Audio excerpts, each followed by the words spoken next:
Dictation start होगी 5 second बाद।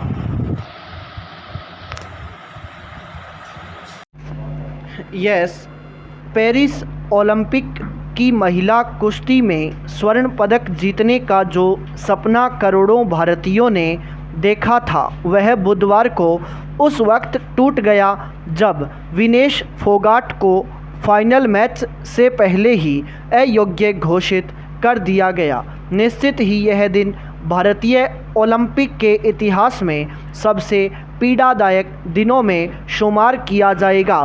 फोगाट का अयोग्य घोषित होना इसलिए भी तकलीफ़देह है क्योंकि जिस वजह से उसको अयोग्य घोषित किया गया उसके लिए उसका सीधे तौर पर कसूर नज़र नहीं आ रहा। विनेश 50 किलो कैटेगरी में भाग्य आजमा रही थी। बुधवार की सुबह 50 किलो से थोड़ा अधिक वजन आने के कारण उसे नियमों के तहत फाइनल खेलने से मना कर दिया गया। भारतीय ओलंपिक संघ ने भी दिल तोड़ देने वाली इस घटना की पुष्टि तो की है, लेकिन उसका बयान ही कई सवाल खड़े कर रहा है। संघ का कहना है कि रात भर टीम द्वारा किए गए बेहतरीन प्रयासों के बावजूद विनेश का वजन 50 किलोग्राम से कुछ ग्राम अधिक निकला। यह बयान इस बात की भी पुष्टि करता है कि विनेश के स्पोर्ट स्टाफ को एहसास था कि वजन को लेकर विनेश पर संकट आ सकता है। फिर ऐसा जोखिम क्यों उठाया गया जिससे न केवल विनेश बल्कि पूरे मुल्क को शर्मसार होना पड़ा। इसमें दो राय नहीं कि विनेश एक बेहतरीन और देश की सबसे कामयाब महिला पहलवानों में से है। वर्ष 2016 के रियो ओलंपिक में उसने 48 किलोग्राम वर्ग की फ्री स्टाइल श्रेणी में भाग्य आजमाया था। टोक्यो ओलंपिक में विनेश 53 किलो कैटेगरी में उतरी और अब इस बार फिर श्रेणी बदल ली। सेमीफाइनल में क्यूबा की गुलजान लोपेजी पर जीत हासिल कर उसने ओलंपिक की महिला कुश्ती के फाइनल में पहुंचने वाली पहली भारतीय महिला पहलवान बनने का गौरव भी हासिल कर लिया था। अंतर्राष्ट्रीय कुश्ती नियमों के अनुसार मुकाबलों की प्रत्येक सुबह संबंधित भार श्रेणी के पहलवानों का वजन लिया जाता है। विनेश का मंगलवार को वजन सही पाया गया, तभी वह सभी मुकाबलों में उतरी और जीती।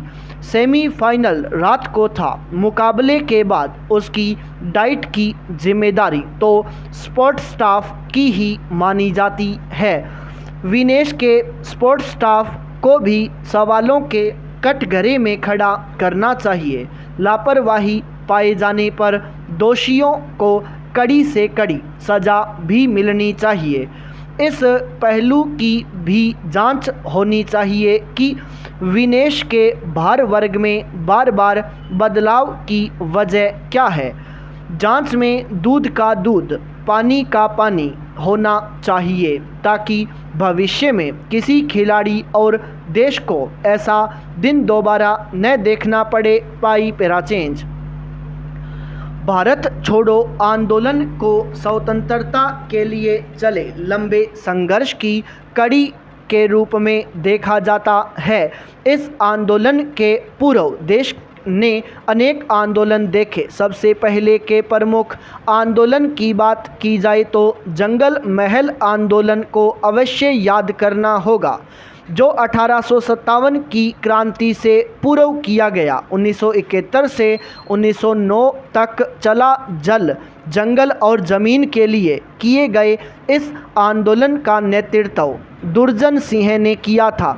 1857 की क्रांति से पूर्व देखा जाए तो जंगल महल आंदोलन एवं संबलपुर विद्रोह को बेहद महत्वपूर्ण माना जाता है। संबलपुर विद्रोह का नेतृत्व सुरेंद्र साय ने किया था। वह अंग्रेजी को लगातार परेशान करते रहे। 1857 की क्रांति ने अंग्रेज़ों को हिलाकर रख दिया। इसके कुछ समय बाद देश में आंदोलनों की एक श्रृंखला प्रारंभ हुई।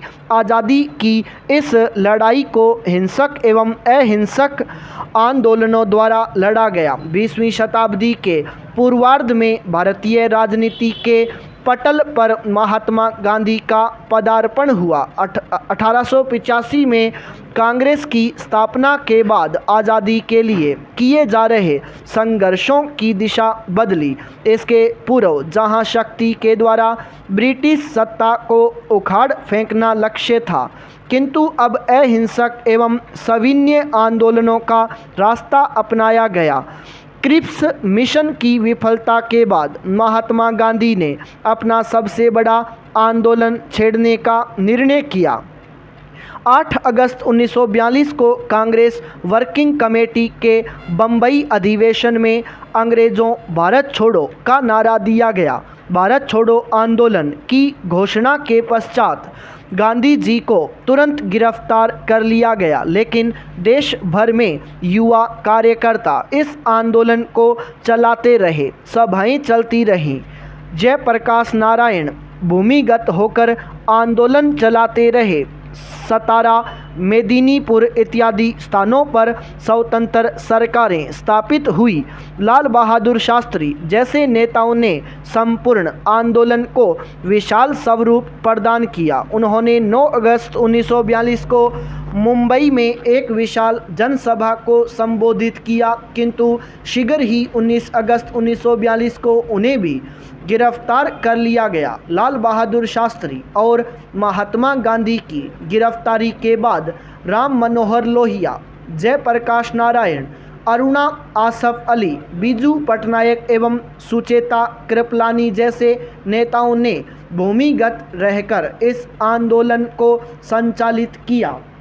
इन नेताओं ने आगे चलकर भारतीय राजनीति में भी महत्वपूर्ण भूमिका निभाई। इस आंदोलन का एक पहलू यह भी है कि इसमें महिलाओं की सशक्त भागीदारी रही। अरुणा आसफ अली, सुचेता कृपलानी तथा उषा मेहता जैसी महिलाओं का उल्लेखनीय योगदान रहा। उषा मेहता ने गुप्त रेडियो स्टेशन स्थापित किया और वह लगातार आंदोलनकारियों को संदेश देती रहती थीं। यद्यपि इस आंदोलन के सभी प्रमुख नेताओं को गिरफ्तार कर लिया गया और ब्रिटिश शासन द्वारा भी सख्त रुख अपनाया गया, फिर भी यह आंदोलन स्वतः स्फूर्त रूप से 1 वर्ष तक चलता रहा। इस आंदोलन की बहुत चर्चा होती है और होनी भी चाहिए, क्योंकि यह भारत के उन आंदोलनों में से एक था जो देश की आज़ादी की नींव बने। भारत छोड़ो आंदोलन ऐसे समय किया गया जब द्वितीय विश्व युद्ध चल रहा था और अंग्रेज़ों की जड़ें काफ़ी कमज़ोर हो चुकी थी। साथ ही आज़ाद हिंद फौज का दबाव और नौसेना विद्रोह से अंग्रेज़ों को यह आभास हो गया कि इस देश में अब ज़्यादा दिन नहीं रुका जा सकता। इस आंदोलन ने ब्रिटिश सत्ता को सीधे चुनौती दी थी। इससे जनता काफ़ी उत्साहित हुई और समानांतर सरकारों के गठन से उसका आत्मविश्वास बहुत बढ़ गया। यह पहला आंदोलन था जिसमें जनता की संप्रभुता स्वीकार करने की बात की गई। यद्यपि कम्युनिस्ट पार्टी और मुस्लिम लीग जैसी पार्टियों ने इसमें हिस्सा नहीं लिया, फिर भी अपार जन समूह इस आंदोलन से जुड़ा। आगे चलकर 1947 में देश आज़ाद हुआ, जिसकी नींव में थे भारत छोड़ो आंदोलन जैसे संघर्ष। पाई पैराचेंज हाल ही पेश किया गया केंद्रीय बजट यानी देश का एक वार्षिक आर्थिक खाका भारत की क्षमता को अनलॉक करने की कुंजी को प्रदर्शित करता है। इसमें डिजिटलीकरण और रोजगार पर ध्यान केंद्रित करते हुए सही दिशा में कदम उठाया गया है। हालांकि स्थायी और दीर्घकालिक नौकरी के अवसर पैदा करने में इन उपायों की प्रभावशीलता पर एक महत्वपूर्ण प्रश्न उठाते हैं कि कहीं यह सारी कवायद सिर्फ कागजी घोड़े और घोषणाओं के कर्मकांड तक सीमित तो नहीं है। स्टॉप।